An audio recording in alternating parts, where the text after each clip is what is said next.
This lecture opens the first sub-theme in a broader series exploring the problem of evil through a spiritual lens.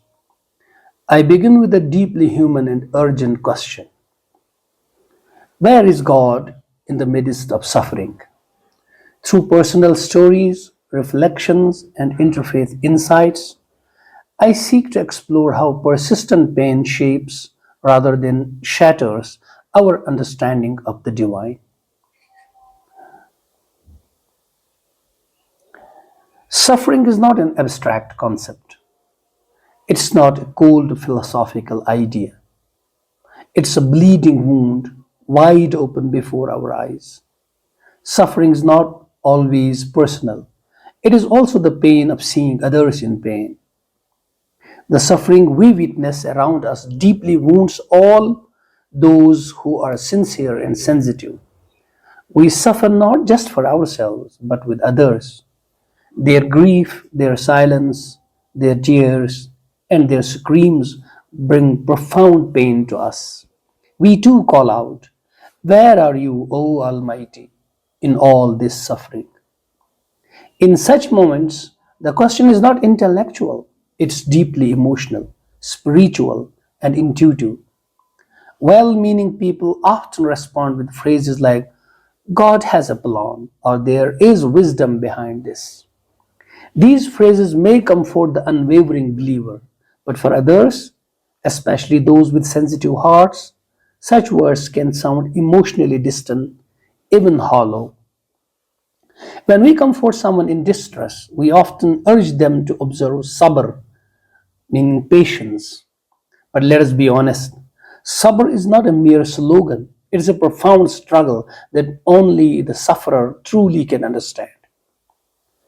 Those who ask where is God are not blasphemers. They are often people of deep empathy, those who weep for others, who long for justice, who call on God not with rebellion but with tears. Their questioning is not disbelief, it's wounded love. Yet, not everyone asks from the same place. For some, this question becomes a way to dismiss belief altogether. They hastily exclaim, "If God existed, this wouldn't happen." So the same question, "Where is God?" can be either a plea of faith or an accusation of disbelief. Since suffering is an undeniable reality, let us begin by exploring what it signifies within the broader context of life as an existential phenomenon rather than merely within a religious framework. Is suffering meaningless? Suffering is not inherently good, not to be idealized, but it may be instrumental. It's perhaps the most difficult reality of human existence. No one escapes it, and yet few truly understand it. While it brings immense pain, we must not overlook the fact that suffering is not without meaning. It has the capacity to transform us. Two examples can suffice in this respect. Let me quote the first example of Nelson Mandela, who spent 27 years in prison, performing hard labor under harsh conditions. While his suffering was immense and unjust, it was in prison that Mandela refined his political philosophy, deepened his patience, and developed the moral authority that would later unify a deeply divided nation.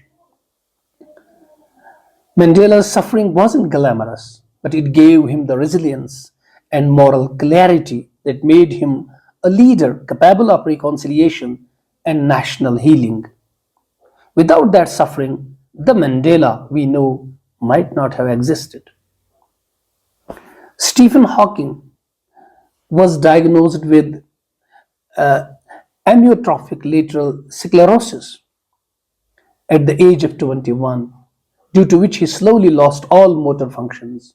Yet, it was after his diagnosis and the onset of progressive paralysis that he produced his most groundbreaking work on black holes and cosmology, including his book, A Brief History of Time. Hawking himself noted that the limitations of his body sharpened the focus of his mind. In both these cases, suffering, far from being idealized, became a crucible through which extraordinary contributions, one in the field of politics and another in science, emerged. History and experience reveal that many have found God not in comfort but in crisis. Let us see one well known case of C.S. Lewis, the acclaimed British writer and academic, once a committed atheist who would challenge God by quoting Lucretius, which he translated poetically as follows: had God designed the world, it would not be a world so frail and faulty as we see. Lewis experienced a dramatic inner transformation after a series of personal losses, including the death of his wife and the trauma of war. He came to see suffering not as an argument against God, but as a means through which God communicates with us. In his famous work, The Problem of Pain, where he argues that suffering is not a contradiction to God's love, but a painful necessity in a world of free creatures being shaped for eternal joy.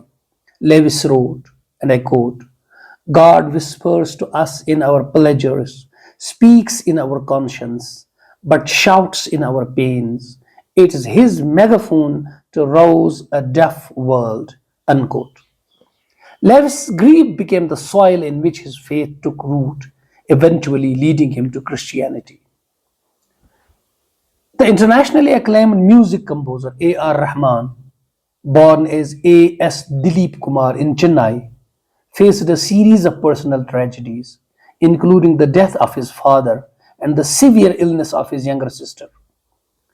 During this tumultuous period, he encountered Sufi teachings and was introduced to the Qadri order of Tasawwuf.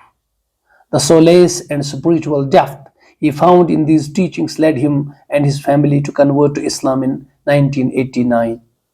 He has since spoken about how his faith provided him with peace and purpose during his darkest times. These stories and countless others, often untold, demonstrate that suffering is not always a curse. For some, it is the very door through which they encounter a higher truth. While suffering must not be romanticized or glorified, it also must not be seen as devoid of meaning. It is a call, a deeply personal one, inviting us to look beyond the material and ask, where is God in all this? And that's what religion teaches us. The Holy Quran states, and we will surely test you with something of fear and hunger and a loss of wealth and lives and fruits. But give good tidings to the patient who, when disaster strikes them, say, indeed we belong to Allah, and indeed to Him we will return.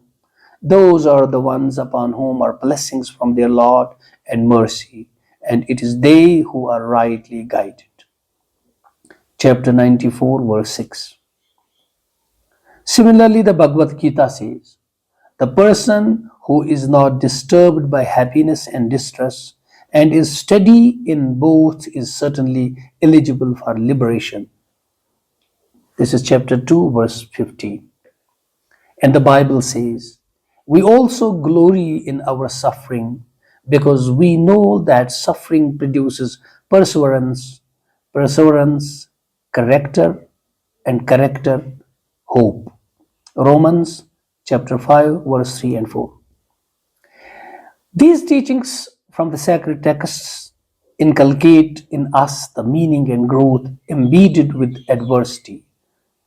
Suffering may not always have immediate explanations, but in the cosmic order, it often becomes the soil where greatness grows. When we turn to religion, we discover that suffering is not merely to be endured, but holds the potential to transform us, enriching us both spiritually and emotionally.